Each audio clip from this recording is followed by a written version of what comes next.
So the Lumix S1RII was officially announced a couple of weeks ago, and you might have pre-ordered one, or you might be thinking about picking one up, and you want to know how you can get it set up so that you can get the most from it. Because let's be honest, the S1RII is packed full of features, and when you pick up a brand new camera, it can be quite daunting knowing how to get it set up so that you know where everything is and you can quickly fly around it when you need to change settings quickly on the go. Maybe you've even switched brands and this is your first Lumix camera and you've opened up the menu and it's just like, where is everything? So I thought it would be a good idea to do a little bit of a deep dive into how I've set up the S1RII for my shooting in the hope that it might give you a few ideas of how you want to set up yours, because everyone is going to want their cameras set up entirely differently because everyone shoots different things, everyone works in different ways, and everyone's workflows are entirely different as well. But I thought if I went through how I've set up mine, it might give you a few ideas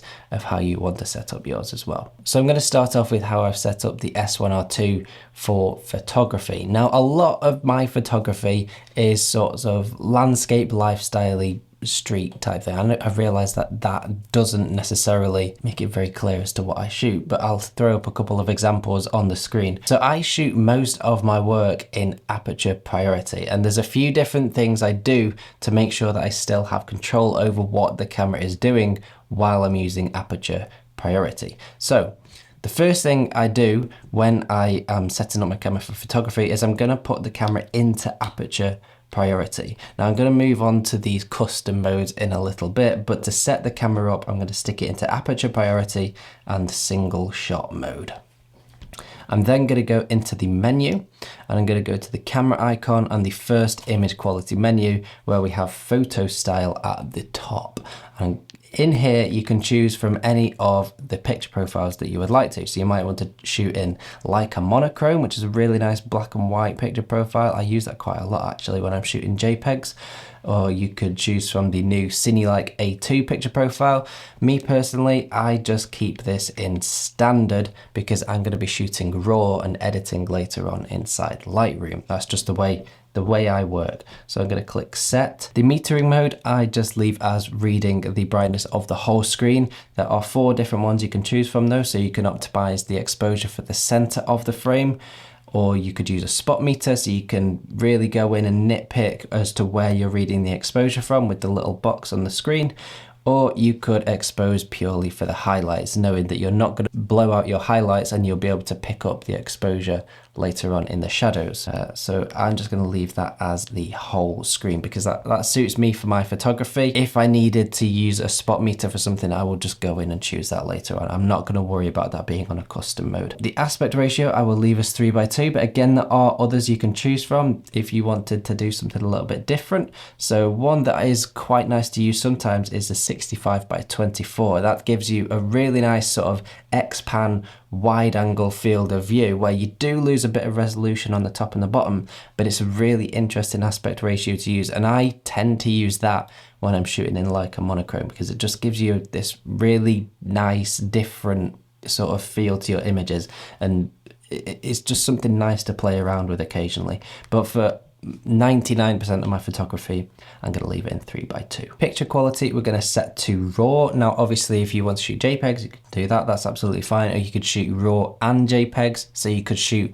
JPEGs with one of your custom LUTs and still get the RAW files so that if anything, you're not happy with how that JPEG looked straight in camera when you've baked in your LUT, you've still got the RAW file to go back and play with. But I don't tend to do that. If you're using a Lumix Lab, it is incredibly easy to do that. But again, I just shoot in RAW because I'm boring and I'm weird and I like editing photos. I know a lot of people don't, but I do. High resolution mode is another thing I'm going to come on to a little bit later on. Dual native ISO we're going to leave as auto, and then we're going to go down into the second image quality menu and ISO sensitivity. And this, along with minimum shutter speed, because I'm in aperture priority mode, are the 2 main things that I'm going to make sure that I have set up exactly how I want them. So I'm going to go into ISO sensitivity.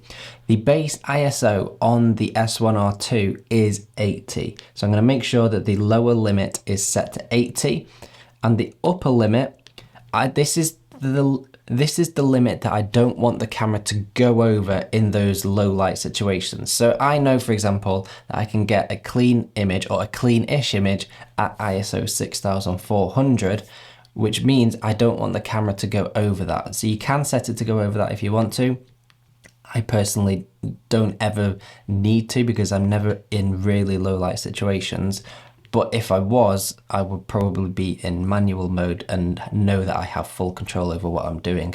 So I'm gonna stick the upper limit to 6400, which means the camera will never go over 6400, and it's always gonna be working between 8T and 6400. I'm going to go into minimum shutter speed, and this means that the camera isn't going to go below the shutter speed you set. So for most of my photography, it's pretty much still live and there's not a lot of movement going on. So I know that 125th of a second is going to be absolutely fine to freeze everything in frame without getting the motion blur, because I don't typically want motion blur in my images. Again, if I did, I will be in fully manual mode and having full control over what I want to get from the camera. Now, when you've set those two, the ISO sensitivity and the minimum shutter speed, the camera is going to be doing everything it can to keep the shutter speed as high as it can and the ISO as low as it can. So it means you're always going to get a clean image. The other thing that I'm then going to go and do is go into the focus menu, and I'm going to make sure my detection setting is on.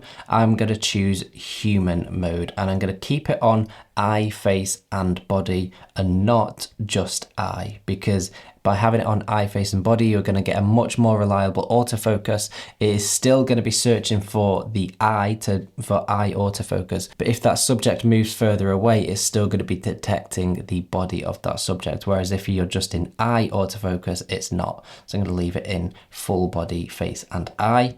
And then if you want to, you can go into custom setting and change the speed and sensitivity of your autofocus, where there is 4 presets, and you can go in and change these as much as you want to and save over them with your own new presets. So that is pretty much how I set up my camera for aperture priority mode. It's nothing complicated at all. I just like to keep it nice and simple. And once I've done that, I'm going to go to the spanner icon and go down to the cog. And then I'm going to click save to custom mode, and here you have your custom modes, which equate to the dial on the top. So as you can see, we have 5, 6, 7, 8 custom modes that we can choose from. So we have 5 on the dial here, and then on custom mode 5 there are also 3 more that you can go into in the menu, and I've already saved 3 to 3 custom modes on here. So I have minimum 125th of a second shutter speed, which is the one that I have just set up, and I've also done exactly the same for custom mode 2, but I changed the shutter speed to 500th of a second. So if there are more moving subjects in the image, or maybe it's windy and the trees are blowing around, I know that I can quickly boost my shutter speed without having to mess around with anything else. I can just flick my custom mode into custom mode 2 and I'm going to get a faster shutter speed. And my custom mode 3 is set up exactly the same as custom mode 2 with a minimum shutter speed of 500th of a second, but I changed the detection subject autofocus to animal, face and eye for if I want to take pictures of my cat, for example. And to save all of these custom modes, all you need to do is set up your camera exactly how you want to. So for example, I was in aperture priority mode when we set up those before. So all of these settings are still here exactly how we set them up. And then all you need to do is go into the spanner, the cog, save to custom mode and choose where you want to save it. So for example, if I wanted to save it to custom mode 4, I can select that. You can edit the title, hit yes, and that is as easy as that. And then when you change into those custom modes, it will tell you which one you are in the bottom left corner so that you always know and you don't just have to remember what is on each. So I know, for example, C1 is my minimum shutter speed of 125th of a second, and my C3 is my animal autofocus aperture priority mode. Nice and easy. I really don't like to overcomplicate it at all. Now there are a couple of other things that I tend to use for my photography, but I don't have them set up as custom modes just because they're nice and quick and easy to access already. And one of those is high resolution mode setting, which is on the first camera image quality menu, and it is also on the dial, on the top left dial with this little icon here. And if you go into high resolution mode setting, you can then turn on handheld high resolution mode, and you can choose your picture quality, from JPEG to RAW or RAW and JPEG. Just be aware that when you are using high resolution mode, because this is a 44 megapixel sensor, and with high res mode, you're getting 177 megapixels because it's taking 8 photos and stacking them and merging them into one file. They are huge files. So if you're shooting RAW, I, for example, have 128 gig SD card in here, and I also have a 320 gig CF Express card, which is completely formatted.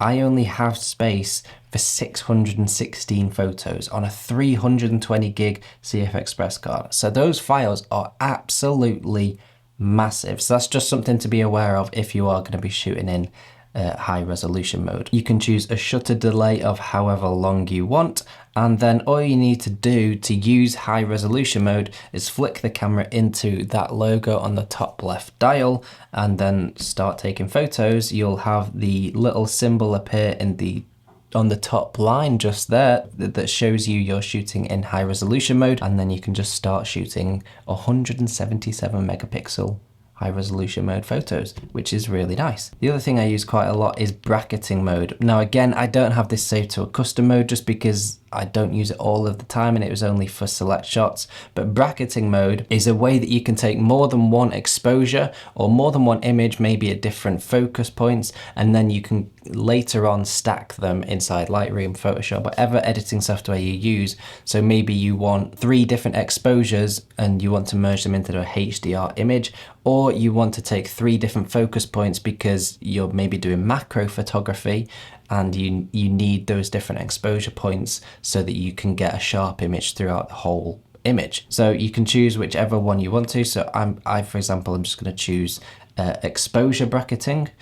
I'm going to go into more settings, and you can choose how many exposures you want and the gap between those exposures. So the one I tend to use is 1 step either side. So I'll get a perfectly well exposed image, and I will also get an image exposed 1 stop under and 1 stop over. And then later on, in Lightroom, if I'm not sure of the exposure at the time when I'm shooting, I can choose the correct one, or I can merge them all together and have a much bigger file in the end and much more information to play with when I'm editing. The only other thing that I would do when I'm shooting photography is shoot in fully manual mode. However, I don't have any of that set to a custom mode. I would just flick the camera into manual mode on the top dial, and then I have full control over absolutely everything at my fingertips using ISO, shutter speed and aperture dials, and it's nice and easy. So that is pretty much exactly how I set up the camera for photography. The other thing that you can do is use this Q menu button, which gives you a quick access into some of your most used features that you might be changing on the fly while you're out and about. So if you hit that, this little menu will appear and you can customize these to whichever settings you want. So you could change your picture profile nice and quickly without having to go deep into the menus, for example. All you need to do to be able to customize your Q menu is to go into the menu, go to the cog, and then this half cog, what do you call that? I'm not sure what it is, but then go to Q menu settings. You can choose the layout, so you can have it set along horizontally at the top, or you could just have it exactly how it is with mode 1. You can then customize whatever setting that you want in here. So for example, you can then go in, say you don't want your ISO, you can then choose whatever setting that you want and fully customize your key menu, and it is nice and easy. And then that is pretty much all I do for setting the camera up for photography. What is really nice is when you flick your camera over into video mode, those settings are fully separate to how you set up your camera for photography mode. So if I go back into photography, all of those settings that I have saved into this camera on my custom modes and my custom buttons and my Q menu are entirely separate to video, which means that you can set up your camera for video entirely differently without having any crossover between settings.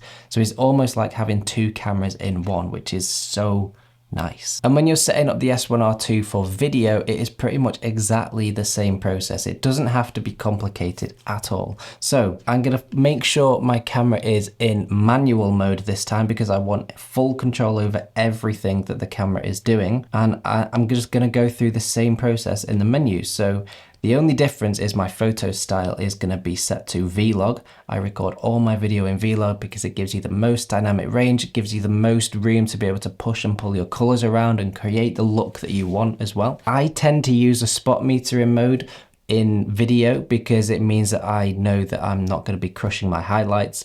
That is something that I like to protect in my video because I don't like it when highlights are blown out. So I will tend to use the spot metering mode and also the luminance spot meter, which is a setting that I will come on to in a little bit. It's one of those video assist features. When you use the luminance spot meter and the spot meter, it means that you get 2 different meter readings that you can move around the screen, and that is so handy. Dynamic range expansion mode. This is something quite interesting. So the Lumix S1RII in Vlog, when you're shooting in Vlog, has 2 base ISOs of 200 at your base ISO and a higher base ISO of 1000. What you can do is you can stick the camera into dynamic range expansion mode, and that then is going to make your base ISO 400 and the higher base ISO 2000. So in a roundabout way, although not quite exactly, you get 4 base ISOs on the S1RII. Now, when you're filming with dynamic range expansion mode, your camera is going to be recording an even wider dynamic range, and that can be really handy. For example, if you're shooting an interview and you've got a window behind your subject that is really bright and you need a little bit of extra dynamic room to be able to play with. Now, when you are doing that, there are going to be a couple of drawbacks in the sense that the rolling shutter of the camera is going to be decreased. There has been a whole load of stuff about rolling shutter on this camera that is just not an issue at all.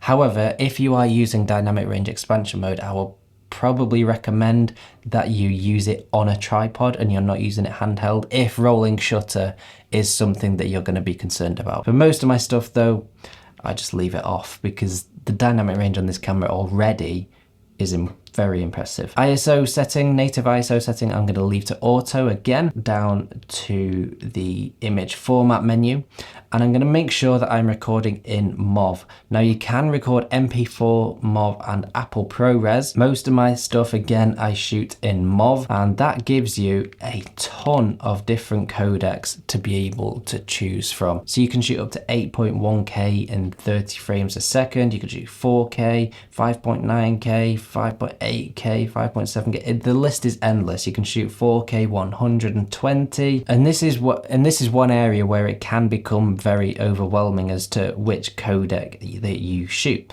So for example, right now on my Lumix S1RII, I'm shooting in 4K 422 10-bit color in 25 frames a second. So I'm just going to choose exactly the same for this because, again, most of my stuff is shot in 25 frames a second 4K. I will occasionally choose to shoot in 6K open gate if I need to, or if I want that extra little bit of space to be able to maybe crop in later on. I can't see myself ever needing to record 8K anytime in the future. So I'm just gonna, for most of my things, just stick with 4K 25 frames a second. If, for example, though, that you wanted to shoot Apple ProRes, you can then go and select that and it will record to the CF Express card, and you get even more codecs to choose from. So you can shoot up to 5.8K RAW internally to that CF Express card, but you're going to be recording at 3.5 gigabits a second, which is going to give you some enormous files, and you're going to need a lot of storage space. If you're going to be shooting in ProRes, it's just something to be aware of. Obviously, there are other codecs you can choose from that are going to give you slightly less storage trouble. Image area of video, I'm going to set to full so that I'm recording the full area of the sensor. You can stick it into APS-C mode if you want to, and that might give you a little bit of extra reach potentially. If you're using a prime lens, it's really handy because then you can punch in and you almost have 2 lenses in one, and you can then assign that to a custom button later on if you want to as well. I'm going to come on to custom buttons shortly because we're very nearly there with setting up the camera. Then I'm going to go into the focus menu and I'm going to make sure my detecting subject again is on, and I'm going to choose human, and again, as before, eye, face and body. I think we're pretty much there. There are even more settings that you can go in and choose to play around with if you want to. So for example, if you go into the cog menu and then go down to the monitor and display, settings, there are 4 different pages of video assist features that you can choose from. The one that I mentioned before is the luminance spot meter, and that is in the second page of the first monitor menu. It's very complicated, this, isn't it? And that gives you this little box that you can move around the frame, and it will give you a reading here. So obviously right now I'm pointing directly at the table and I have a reading of -8 stops. Oh, I also have the lens cap on. But if I was to then point it at the light, then we are 4.4 stops overexposed. So that is a really nice way to just be able to read your exposure in a different way very quickly by moving that box around the display. The other video assist feature that I use quite a lot is the log view assist, and I use this just because when you're filming in log, the image is very grey and flat, there's no contrast, and while you're monitoring on the back of the display, it can be quite difficult sometimes to know what the image is going to look like. So what you can do is you can add a LUT on here, and if you have uploaded some of your own custom LUTs, you can choose from them as well. How many can you add in there? Flipping it, 39. Who needs 39 LUTs? I just leave monitor on and I choose the basic Vlog 709 LUT, and that just allows me to see more color and contrast on the back of the camera while I am filming. On the S1R2, one thing that is really nice is we also get false color. Now that is in the last page of the second menu, and you can turn on false color from here. You can click start, and then as you move around you can see how false color can impact what you can see on the screen. To have false color on the S1R2 is really nice because it's a really easy way to be able to read your exposure, but previously if you wanted false color you would have had to use an external monitor. So to have this in the S1R2 on the body itself is really nice. I don't think there's actually many other cameras that have false color built into them. So you can also, as we'll come on to in a little bit, assign this to a custom button wherever you want to on the camera. One other thing that I have very quickly forgotten is I want to set the SS gain operation. So if I go to the first video image quality menu and then down to the second tab, we come across SS gain operation, and I'm going to make sure that I have this set to shutter angle. Now what this does is down here it will give you a degree reading. So at the moment I am at 180 degrees, and this is effectively your shutter speed. So when you're shooting video, you want your shutter speed to be double your frame rate so that you get the most natural motion blur. If your shutter speed is too high, for example, your footage is going to look choppy, and if it is too slow, it's going to look all blurry and wavy. And these are things that you might want to put across in your videos sometimes. Sometimes you might want choppy footage, but for most things you want nice natural motion blur, and that means your shutter speed has got to be double your frame rate. By having it 180 degrees, you know that is always going to be the case, and if you were to change into maybe 50 frames a second, your shutter speed is still going to be at 180 degrees, which means that you've then not got to go and change your shutter speed as well. And it's just nice and quick and easy because you know as long as that is 180 degrees, you're going to get nice, smooth motion blur. So that is exactly how I set up my camera for video. It's nice and simple. It doesn't have to be overcomplicated. And I think it can sometimes be a little bit too easy to overcomplicate things just because of how much is available to you on the camera. That is absolutely amazing, but you don't need all of it all of the time. So just keep it nice and simple. And again, once we've set it up, we're going to go over to the spanner and the cog and save this to a custom mode. I've already done this. So I've set up my basic 4K 25 frames a second, 4K 50, 4K 100. And then I've also done exactly the same with animal autofocus as well. So all of these are my human autofocus, and then I have it set up for animal autofocus as well. And we get up to 8, again, custom modes, which is really handy because it means you can have so many different things saved. And then when you flick again into all of your custom modes, I know that I'm filming in 4K 25 frames a second, 4K 50, and you can label them so you know exactly which one you're shooting in. That is pretty much it. Again, you can go into your Q menu and customize all of these exactly how you want to. I'm not going to do this because it is exactly the same as how you do it in the photo mode, like I mentioned earlier on in the video. Very quickly, and this is the same for photo and video, if you wanted to change your autofocus modes, for example, you can press this little button here, and then you can have full access to all of your different autofocus modes and change your detecting subjects in here as well. So you can choose animal, car, motorcycle, train, and all of these different things that you might want to shoot from this little quick menu here at any point. So you don't need to deep dive into the menu to be able to change your autofocus subjects. And you can choose from maybe different zone autofocus modes as well. So this is one that I use quite a lot, that you can then move around with the little joystick, nipple, whatever you want to call it. The final thing that I just want to mention very quickly is your custom buttons, and this could not be easier to use. So for example, if we wanted to add false color onto a button so that we don't have to flick through the menus, we can just press one button and have it appear on and off whenever we want it. All you have to do is choose the button that you want to assign it to. So I'm going to assign it to this right hand button here. All I need to do is press and hold that, go through and find false color. There it is. Press that, and that is it.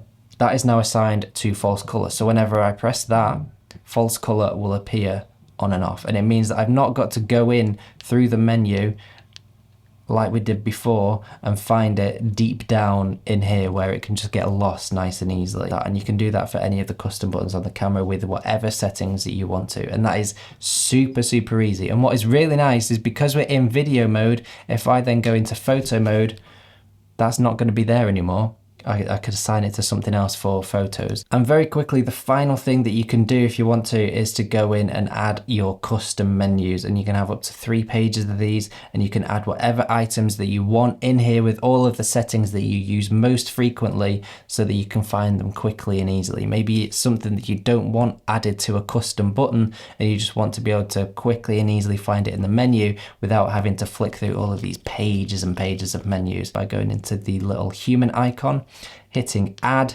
and then choosing whatever setting it is that you want from the camera. So let's say you want, I don't know, time code.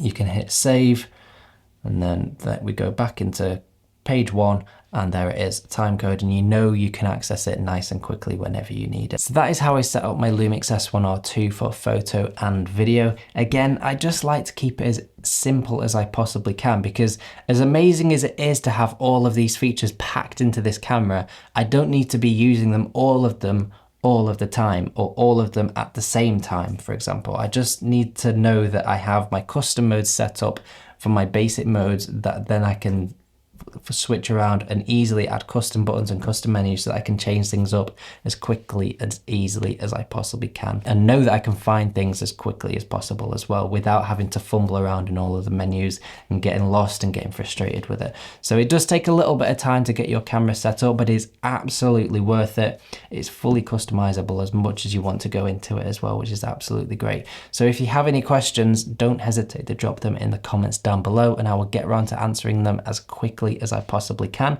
If you want to know more about the Lumix S1RII, I recommend you go and watch this video next, and I will see you in the next video.